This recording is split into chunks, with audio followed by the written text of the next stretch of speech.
You lost it after. It's a mixed bag right now. I mean, I feel like it's getting better, but I don't know exactly. I mean, like it was just a weird first week, you know, of the meds. Like, you know, when I first got here to New Mexico, or Las Vegas, I couldn't sleep because, you know, I was still adjusting. Then, when I started the meds, it like threw the whole thing off again.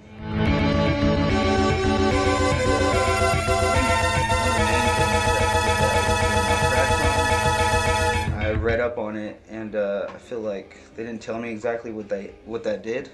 And I learned what it did, and then I didn't want to take it anymore. So yeah, it'll be a blocker, right? Someone said if you take that and you get in a car accident, you can't do anything without the pain. I don't like that, but also, you know, I'm not ready to totally stop drinking yet, so it's a waste of money for me. But I just want to get that out of the way. Besides the point. But I haven't had any anger outbursts or anything like that since the last time, so I think that's good. But I think the new medication is, I think the Lexapro is good. See, I got antibiotics from I got antibiotics from Sumalong and antibiotics from the dentist, and I didn't know that the one from Sumalong did both for the teeth and the cyst or whatever. So I was taking, I don't know what I was thinking. I just started taking all the medication, you know, at the same time, and it messed up my stomach. So, you know, between not sleeping enough, and I was drinking a lot of Bud Ice, which I usually don't drink. It's like a trash beer, and the antibiotics. Like I haven't been taking everything except the Lexapro consistently, and now I'm starting to take the doxycycline consistently now too, because for the last couple days, or yeah, this is the third day, because my stomach was just so messed up, you know what I mean? So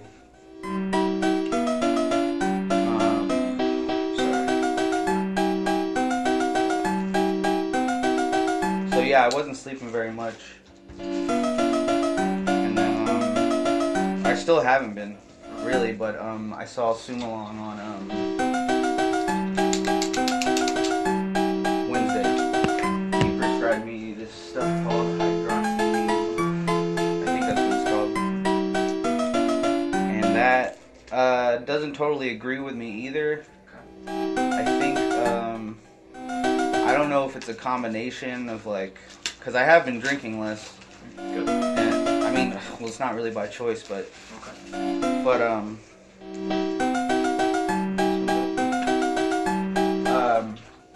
so I don't know if it's being more sober or the hydroxyzine. I feel like it's the hydroxyzine because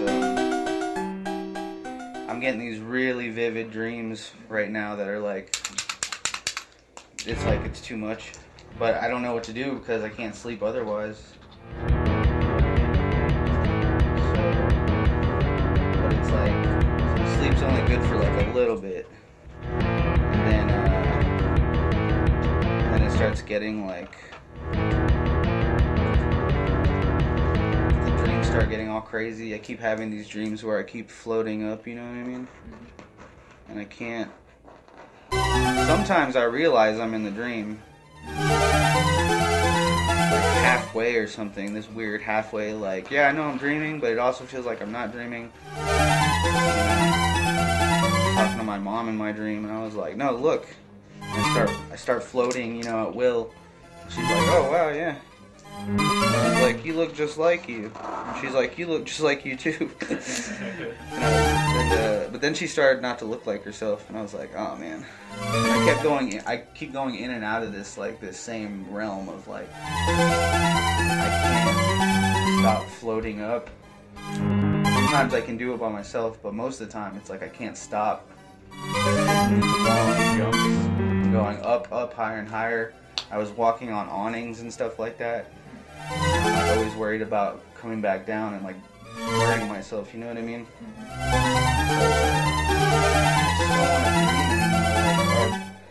I want them dull again, you know what I mean? Like, I need them dulled down because when they're so vivid, it's just like, I can't go back to sleep after that, and then I'm just groggy from the hydroxyzine, you know?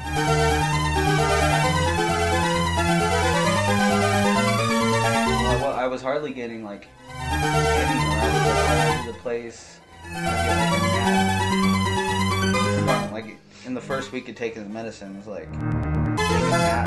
I don't even know. Like I was so all over the place that I don't remember exactly when I was sleeping and when I wasn't sleeping. But I'd only sleep for like a little while, and then I'd wake up and it was like, I don't know, my brain just keeps going. So I don't know. I want to say it's like a little bit more these past couple nights. I'm not sure. Maybe 4 to 6 hours. I don't know.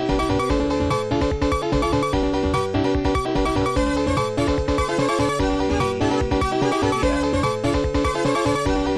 Before that, I was like, oh, I had a panic attack on I was supposed to go get my teeth cleaned, which doesn't seem like a big deal. I mean, I know it's not, but like, It's this Tuesday. yeah, this past Tuesday. And the thing was like, I hadn't been getting a lot of sleep. So like, I was really trying hard to like drink myself to sleep before these things. And I only end up getting like 3 hours, you know what I mean? So I was already anxious about that, and finally I knew I couldn't go back to sleep, so I woke up earlier than my alarm, which is what's usually happening.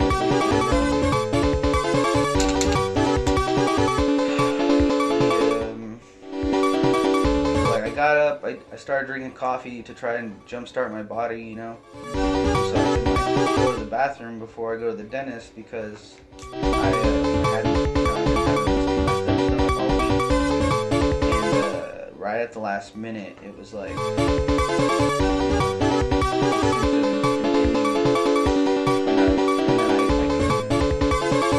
couldn't go to the bathroom, and so I like freaked out and I told my dad I couldn't do it today. He was like, well, it's already set. And I was like, yeah, but I can't, like, because I'm thinking about being at the dentist, getting my teeth cleaned, having to go to the bathroom during that, and then making them stop in the middle of their thing, and then going to the bathroom. And he, like, I couldn't go to the bathroom at home thinking about all this stuff, so how was I supposed to go to the bathroom while I'm at the dentist, and I'm thinking about, you know, I'm making them wait, and I'm, like, I'm rushing myself in my own head, you know? And there's no way around it, like, no matter what anybody says, they're not me, and they can't tell me that it's like that it's something I just shouldn't worry about, because I just can't. I can't turn it off, you know.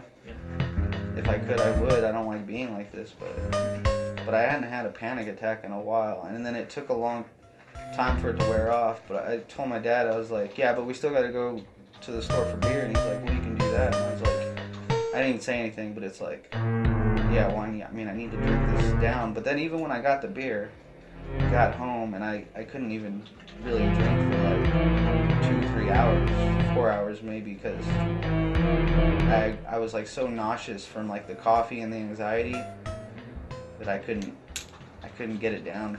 I just had to deal with it. It was like the after effects of an earthquake or something like that, you know what I mean?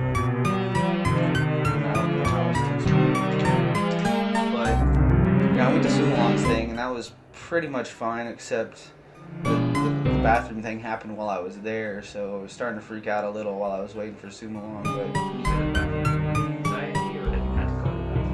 Yeah, well, it's like I had to go to the bathroom, but I have anxiety about doing it, like when I feel like I need to be somewhere at a certain time, you know, or I need to like not hold up the show, you know what I mean? Like, by me having to go to the bathroom. And I'm thinking about that. And I'm thinking about the people outside the bathroom, and jarring noises really bother me. And sometimes they'll check those, those UA metal doors, and it'll slam shut, and that throws me off. Like, every little sounds throw me off now. I have a hard time dealing with it at home too. Like, my stepmom and her sister, who's schizophrenic, they're like, they don't mean to be, but it's just the way they are. They're like really loud when they do stuff around the house. And the schizophrenic one's always talking to me, and I don't like talking. I don't want to talk to her, and it's like, I know I shouldn't be like that, but it's like, I don't. It's just over and over again. Like, so I feel trapped everywhere constantly. I feel like I'm on this short leash everywhere, like, with everything. I mean, even having to come do this. Not, like I always say, not that I mind talking to you, but when I'm here, it's like, I have an obligation to be here. I can't use the bathroom here. And that's like with everything, with all my appointments. And then more often than not, I get like 3 appointments in the same week after a week of not doing anything, you know what I mean? I told my dad I can't keep doing that because it's not verbatim, but it's like, I told him I just can't do it. But what I meant was, like, I can't handle the anxiety of, like, we go one week where I don't do anything, and I go another week where I have like 3 things all in the same week, and like when I haven't been sleeping, like, it messes me up. It's just hard for me to deal with. I feel like I'm getting better, like, slowly, but it's like I'm still dealing with all these thoughts and changes and stuff, That's sort of what's been going on with me.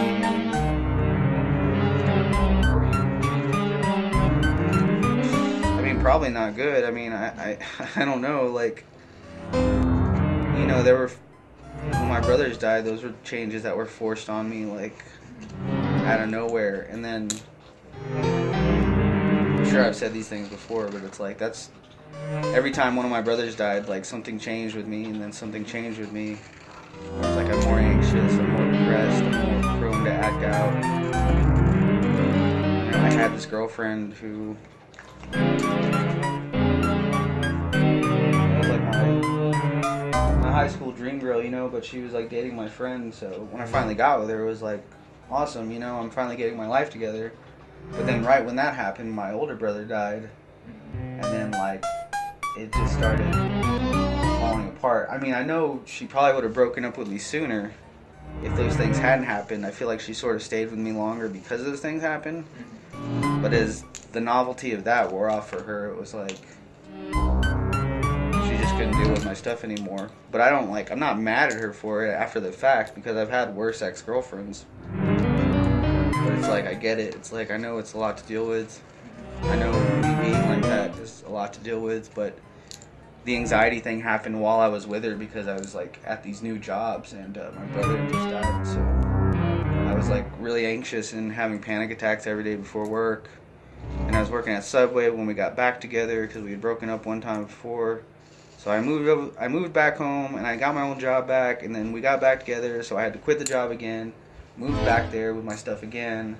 It's like this whole thing, And I got a job at Subway, and like I wasn't going fast enough for Subway, and they were hardly scheduling me. It's like, I don't know how I can't go fast enough for Subway. It's like, but it's like, it's nerve-wracking peeling apart lunch meats. People are looking at you, and it's a new job, and like you have all this stuff on your mind, and yeah, that's about it with that. I mean, I don't know.